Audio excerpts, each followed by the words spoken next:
I'm Ilana Weisman. This year is the Vice President for Equity and Outreach, and next year I will be the Executive Vice President. So the last time there was a woman as EVP was 19 years ago, and a woman served about a term and a half before resigning because of a personal conflict with the president, who was then a man. And the job is really to keep ESG moving forward, to keep everybody in line, to make sure rules are enforced, and to make it so it's efficient. And I don't think we've been efficient for a few years at least. So I think that's something that doesn't necessarily have to do with gender. I do think that we live in a society that socializes women to be passive and quiet, and socializes men into thinking that it's really easy for them to be leaders.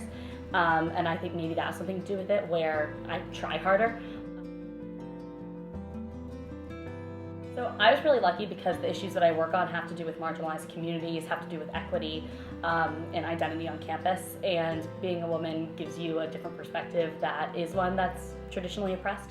And I think that has allowed me to empathize a lot with different marginalized groups on campus, has allowed me to work on gender-specific issues, or issues that affect different genders more than others. So that definitely has played a positive role.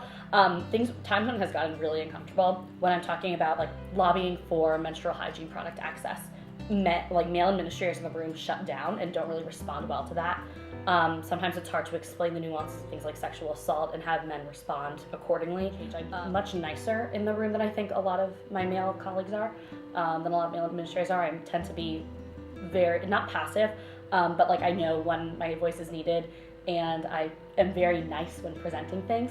I think that's something that I've learned to do. It's how I'm most effective, is by being nice to everyone, and if I'm sweet enough and I smile enough, then they tend to kind of respond well. I think that's probably the biggest kind of gender relation with it, is that people expect me to be very accommodating and ask for help a lot, which I think is great. I think it's needed from the EVP.